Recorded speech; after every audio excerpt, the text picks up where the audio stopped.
رسول اللہ صلی اللہ علیہ وسلم اپنی سواری پر جا رہے ہیں، اچانک آپ کی سواری ڈر جاتی ہے، آپ نیچے تشریف لائے، فرمایا یہ دو قبریں کس کی ہیں؟ ان کو اتنا شدید عذاب ہو رہا ہے کہ اس کی وجہ سے میری سواری ڈر گئی۔ اسلامک اسکالر مفتی محمد یوسف تیبی حفظہ اللہ تعالی، فاضل مدینہ یونیورسٹی۔ اعوذ باللہ السمیع العلیم من الشیطان الرجیم، قال اللہ سبحانہ وتعالی ولا یغتب بعضکم بعضا ایحب احدکم ان یأکل لحم اخیہ میتا فکرہتموہ، کوئی شخص کسی کی غیبت نہ کرے۔ کیا تم میں سے کوئی شخص اس بات کو پسند کرتا ہے کہ وہ اپنے مرے ہوئے بھائی کا گوشت کھائے؟ تو غیبت کرنا، کسی کی برائی کرنا، سچی ہو تو وہ غیبت ہے، جھوٹی ہو تو وہ بہتان ہے، اور اگر لڑانے کی نیت سے ہو تو وہ چغلی ہے۔ ایک شخص دوسرے کو کہتا ہے کہ فلاں شخص بڑا برا آدمی ہے، یہ غیبت ہے۔ اور اگر وہ اس کو کہتا ہے کہ فلاں شخص تیرے خلاف باتیں کر رہا تھا، وہ واقعتاً کر رہا تھا، تو یہ چغلی، غیبت چغلی بن جاتی ہے، اس کا گناہ ڈبل ہو جاتا ہے، کیونکہ یہاں پہ دو مسلمانوں کو لڑانا بھی مقصود ہے۔ خالی برائی کرنا کسی کی، وہ چغلی ہے، وہ غیبت ہے، اور اگر اس میں یہ پہلو بھی ہو کہ اس سے ان دونوں کی لڑائی بڑھ جائے یا ہو جائے تو یہ چغلی ہے۔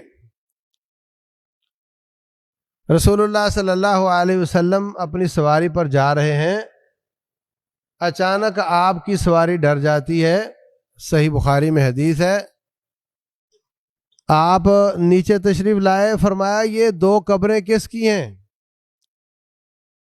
ان کو اتنا شدید عذاب ہو رہا ہے کہ اس کی وجہ سے میری سواری ڈر گئی ہے۔ وجہ اس کی ایک ہی وجہ یہ کہ وہ پیشاب پخانہ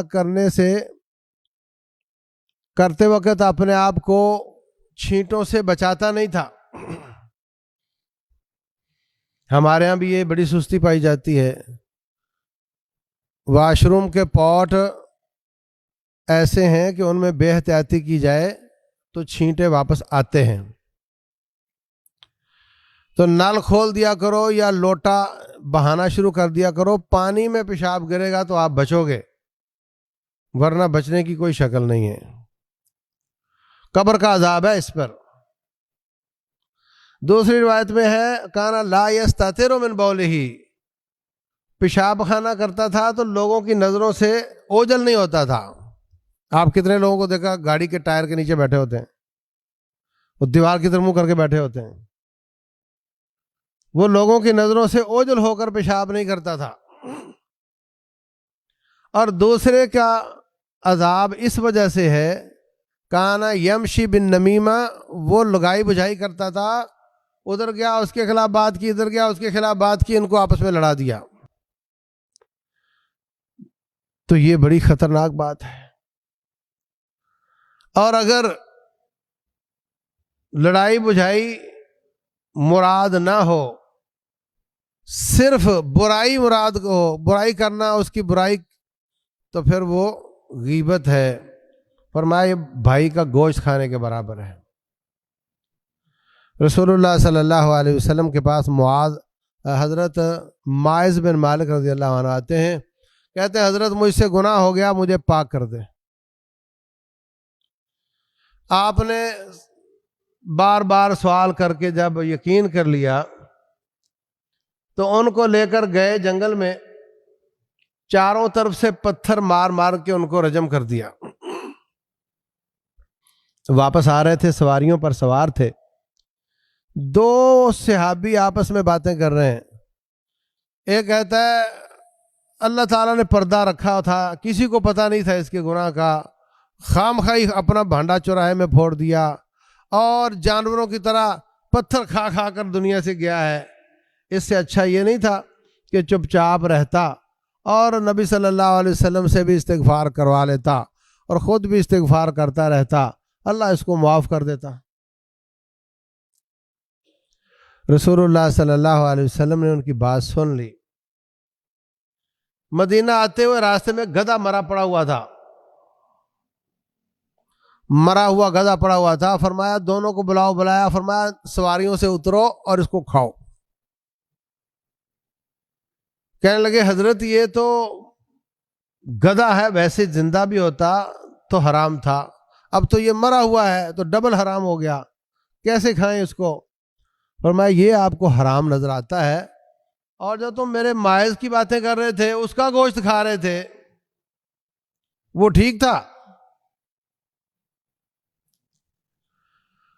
تم یہ باتیں اس کے بارے میں کر رہے ہو۔ وَإِنَّهُ لَفِي أَنْهَارِ الْجَنَّةِ يَنْغَمِسُ فِيهَا، وہ تو اللہ کی جنت کی نہروں میں تیراکی کر رہا ہے۔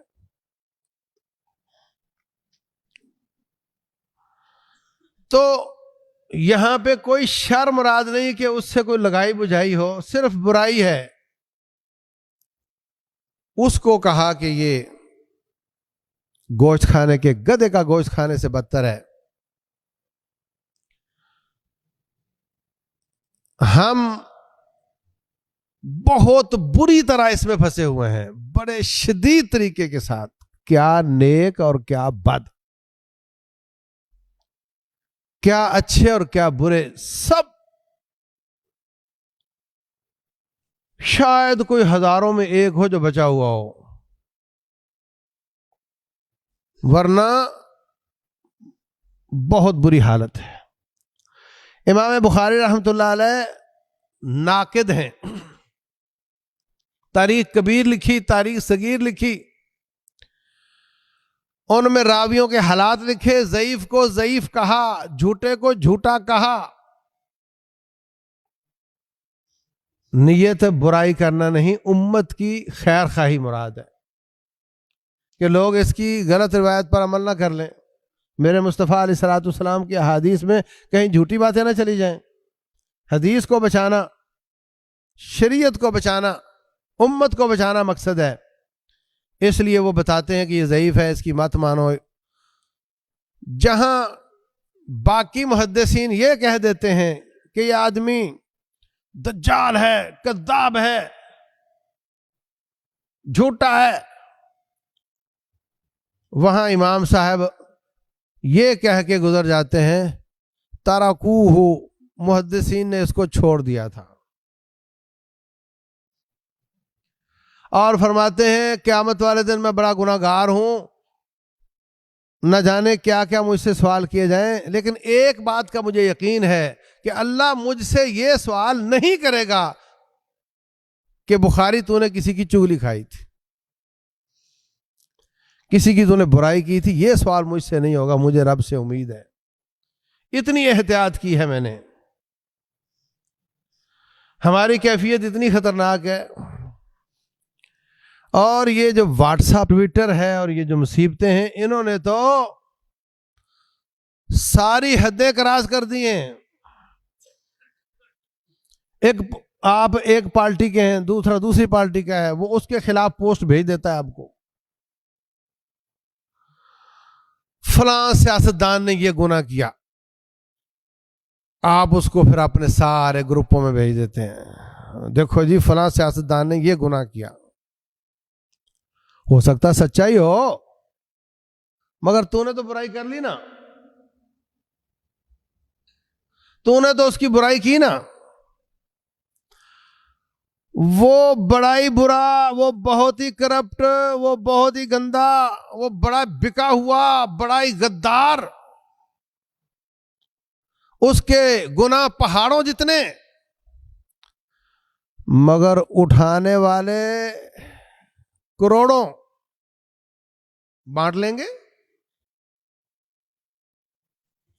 بانٹ لیں گے، سب بانٹ لیں گے، اس کو ہلکا پھلکا کر دیں گے۔ ایسی مصیبت ہے، ایسی مصیبت ہے. پھر وہ باتیں اگر ہوں جھوٹ تو پھر بہتان ہے، اور بہتان کی سزا رسول اللہ صلی اللہ علیہ وسلم نے فرمایا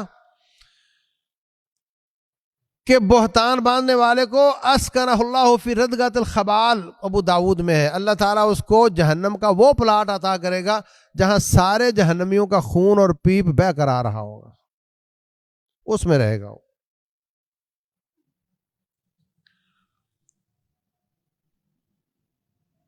محدثین کہتے ہیں کہ اگر کوئی روایت کو اتنے لوگ روایت کریں کہ جن کا جھوٹ پر جمع ہونا ناممکن ہو تو وہ متواتر ہو جاتی ہے، اس سے علم یقینی کا فائدہ حاصل ہوتا ہے.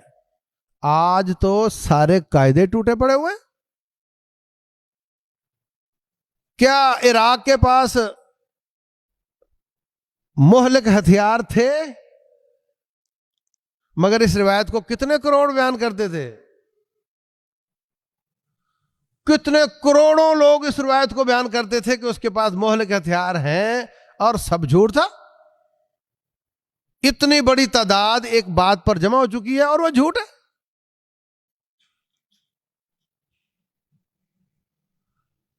اس لیے اس میڈیا نے سارے حساب خراب کر دیے. ہم کہہ رہے ہوتے ہیں فلاں چیز تو اب تو یقین ہو گیا، سب یہ کہہ رہے ہیں، ہو سکتا پھر بھی غلط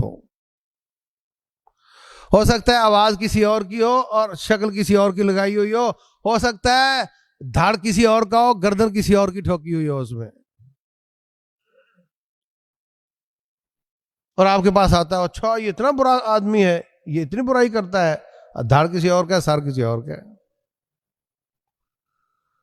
دھڑ بھی اس کا ہے، سر بھی اس کا ہے، آواز کسی اور کی ہے. اللہ المستعان. رسول اللہ صلی اللہ علیہ وسلم فرماتے ہیں مجھے معراج کی رات لے جایا گیا، جہنمیوں کی مختلف اشکال دکھائی گئیں. ان میں ایک آدمی تھا، فرشتے نے کینچی پکڑی ہوئی تھی اور اس کی باچھیں یہاں سے کاٹتا تھا، گدی تک لے جاتا تھا، اور پھر ادھر سے ختم ہو کر الٹے ہاتھ والی شروع کرتا. جب الٹے ہاتھ والی کٹ جاتی تو سیدھے ہاتھ والی ٹھیک ہو چکی ہوتی، وہ پھر اس کو کاٹنا شروع کر دیتا تو وہ ٹھیک ہو چکی ہوتی. قیامت تک اس کے ساتھ یہی سلوک ہوگا.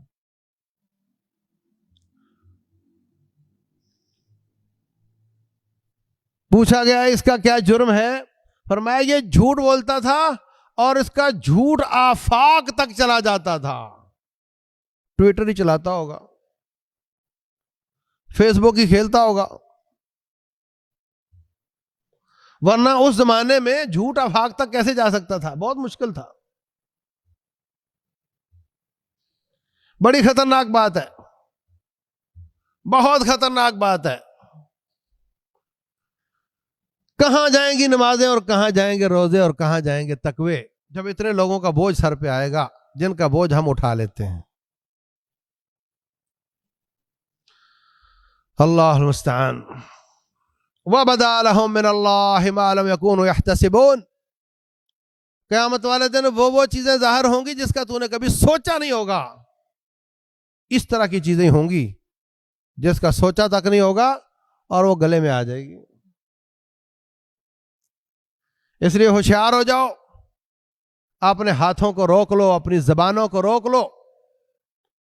جو اللہ نے فرما دیا وہ اٹل ہے، جو رسول اللہ نے فرما دیا صلی اللہ علیہ وسلم وہ اٹل ہے، اسی پر فیصلے ہوں گے. اگرچہ ساری کائنات گناہ گار ہو جائے، سب کو چولہے میں ڈال دے گا، کوئی پرواہ نہیں ہے اس کو. اللہ تبارک و تعالی ہم سب کو چغلی، بہتان اور غیبتوں سے بچنے کی توفیق دے، اپنے ہاتھوں اور زبانوں اور آنکھوں کو ٹھیک استعمال کرنے کی توفیق دے. رب ذوالجلال عمل کی توفیق دے. واللہ اعلم. وصلی اللہ وسلم وبارک علی نبینا محمد.